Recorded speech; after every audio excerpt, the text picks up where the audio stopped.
Hey everyone, Danielle here. I'm doing a solo overview of an upcoming button shy 18 card game called Embers. This is a game by Stephen Aramini. And thank you to Button Shy for sending me a preview copy. Um, as with any preview copies, things are subject to change, so please keep that in mind. All right, I do have this game set up already. And again, this is just going to be an overview, but we have all 18 cards out right now. So during the setup, you would have gotten the Knight card. This is the Knight card. You will have the four kind of visible in the upright orientation, but you'll see that there's a three, and then there's a two, and then there's a one. And based on the art, the night is basically getting brighter. So by the time you get to the one, you'll see a sunrise. So the game starts on the four facing the player. So this is a solo only game. And then you're going to shuffle up 12 of the fire cards that look like this. You're going to place a fire side up and place it on top of the night card. And this will represent your campfire.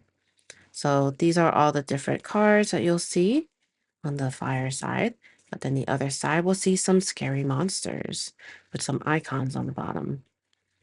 So we'll give that a quick little shuffle, and then we'll put it right on top of the night card. And then you're going to take the top card of the deck and move it to the side to start the forage pile.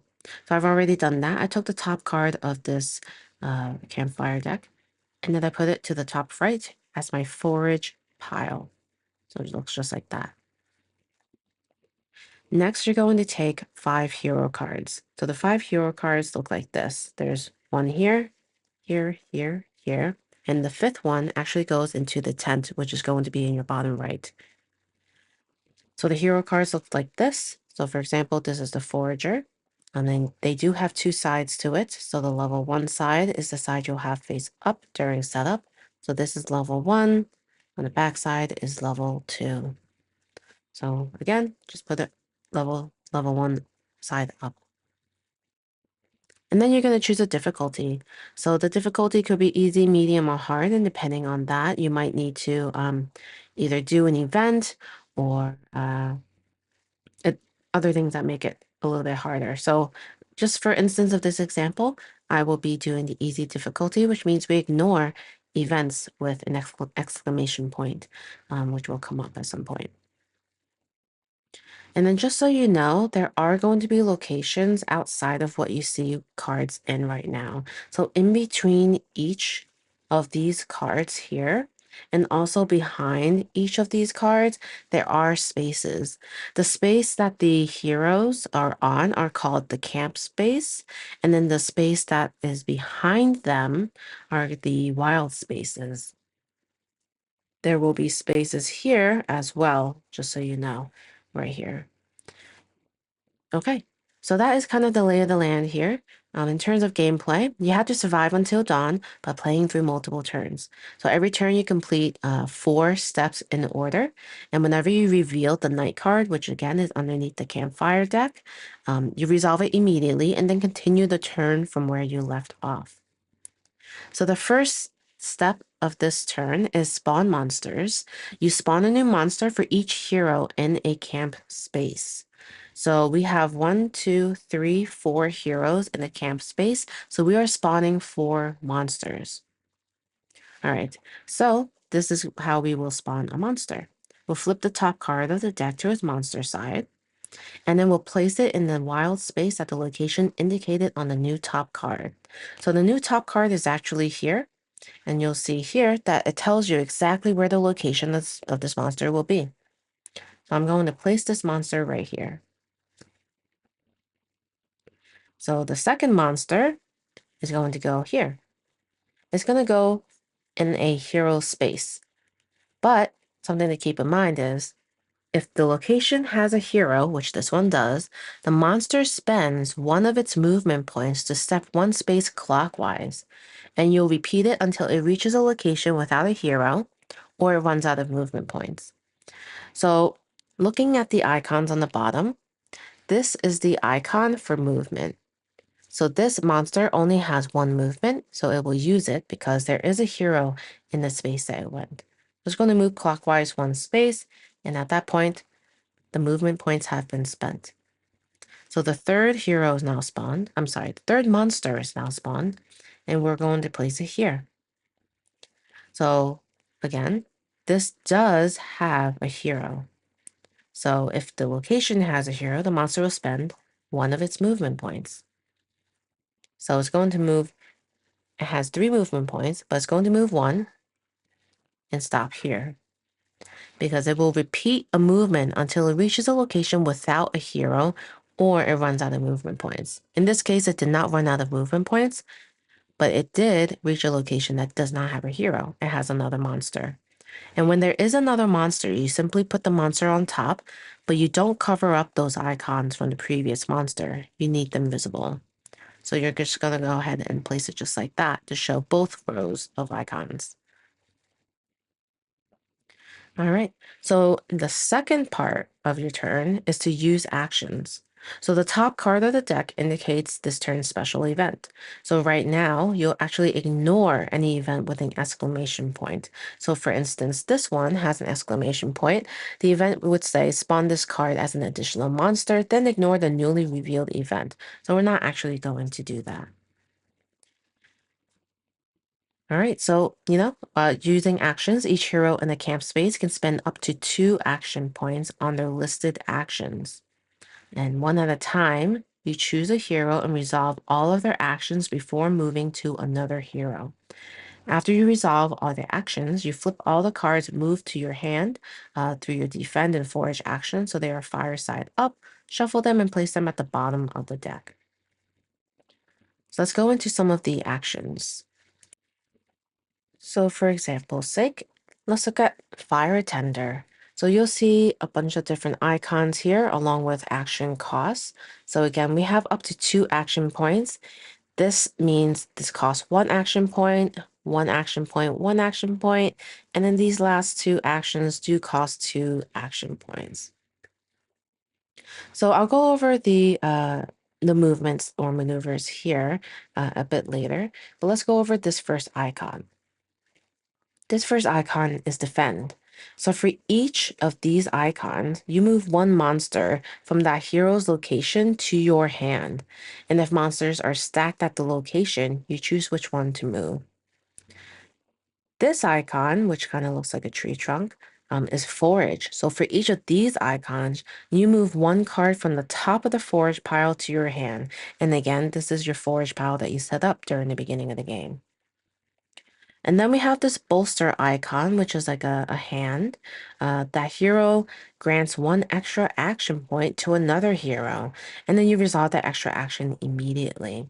So each hero, you could spend 2 action points. So that means for the forager, I could also spend as well 2 action points. So if I wanted to do something extra using this card, I'd be able to use the bolster to give somebody else a hand to do another action that they otherwise would not have been able to do.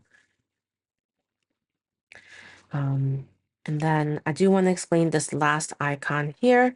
I don't actually see. So the level 2 fire tender has this icon here. It's called Stoke. This is a passive ability that can help protect the fire. So you don't actually have to spend any action points. You would just be able to use that. So just something to mention, which is highlighted in the rulebook as well. So again, as I mentioned, this part of the card, which does count as 1 action point as a cost, is a maneuver. So all maneuvers can be completed in either direction around the camp. So you could go clockwise or counterclockwise. However, if a maneuver can't be resolved completely, you cannot perform that maneuver. And heroes can only move to empty spaces. They cannot be stacked. So you do have to think through where you are moving some of these cards. All right. So for this example, we have this maneuver called cross. This says, move me to the space on the opposite side of the fire. If that space is full, move to either adjacent space. If these 3 spaces are all full, I may not cross. This tells you specifically if you can do this action, or if you cannot do the action, you actually can't use it. We have this one here, this maneuver, which is power slide. Move me through adjacent empty spaces until I am adjacent to another hero. So that's a cool one. Gives you some flexibility on where you can move.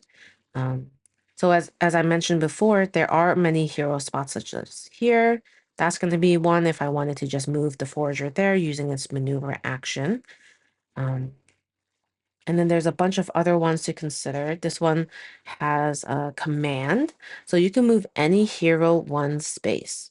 So using this action, I can manipulate any hero to move one space, again, in any direction. So there's going to be some manipulation of these heroes involved. So the next step is the resolving of monster attacks. So you resolve attacks one location at a time and in any order of my choice. Multiple monsters, such as this one, at a single location, they actually combine their attacks. And then each attack always targets the hero closest to that location. So in this instance, this monster would attack one of these 2 heroes, and I get to choose which one it does attack.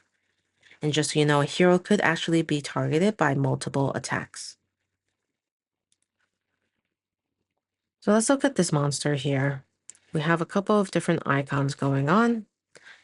We'll ignore the movement icons for now. The movement icons again were these. This had 3, this had 1. We're going to look at fire damage. So this is the fire icon with a diagonal line through it. For each of these icons, you'll move the top card of the deck to the bottom of the forage pile. And if the attack targets a level 2 fire tender, it deals 1 less damage to the fire. So we don't have a level 2 right now that's going to be targeting, so we'll ignore that part. But let's go ahead and just go through that one little action. So there's 2 fire, so that means we will take the top card of the deck and put it to the bottom of the forage pile twice, because there are 2 of those icons on the monster cards. And then next we have hero damage. For each icon, the attack deals 1 damage to the hero. If the damage equals or exceeds the health of that hero, flip them to level 1 and place them in the tent. Extra damage does not carry over to other heroes between attacks, or between attacks. So a level 2 hero can survive multiple 1 attacks.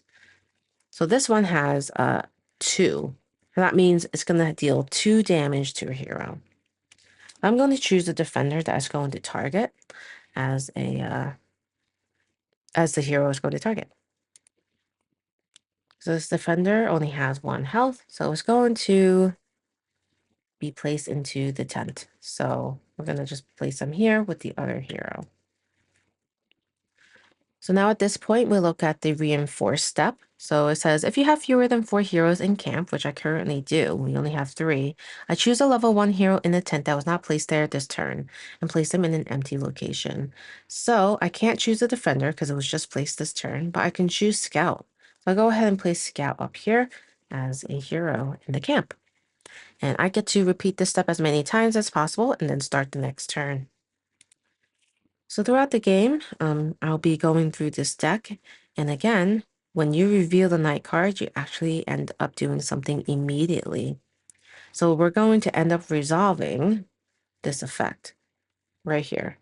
So basically, you'll rotate the night card to reduce the time by 1. Okay, so it would be turned now to 3.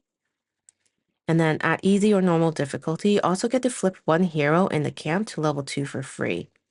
So I would just flip over possibly the fire tender because it seems to be super helpful with this ability for the next round.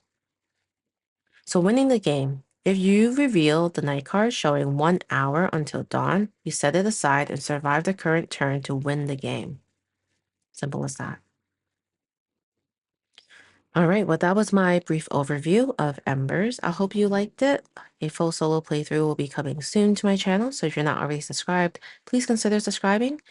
And feel free to like or comment on this video as well.